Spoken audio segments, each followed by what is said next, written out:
principe de Temporary Ruins, ce sont deux pavillons qui surplombent le village de Saint-Nectaire, dans lequel on rentre et donc, qui cadrent le paysage de deux façons différentes. Le premier cadre l'église de Saint-Nectaire et le second le château. Temporary Ruins n'est pas une œuvre en tant que telle, elle met en œuvre le paysage, la vue, le panorama et elle le donne à voir différemment. C'est pas une œuvre qui se contemple, c'est une œuvre qui permet de contempler. On a construit l'œuvre en bois et polycarbonate, des panneaux en polycarbonate qui sont en général utilisés pour des couvertures des serres et qui ont une structure alvéolaire qui permet de regarder en travers un peu flou, qui transforme un peu le regard, qu'on a empilé, qu'on a pour une partie récupérée et ensuite coupé sur mesure, empilé sur des poteaux en bois.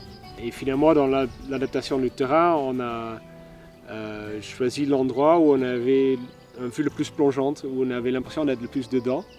Et ensuite on a cadré le vue sur l'église et le vue sur le château. Vraiment quand on est dans l'œuvre, on a l'impression qu'on est très proche, qu'on a une sorte d'idée de rapproche de ces deux vues-là.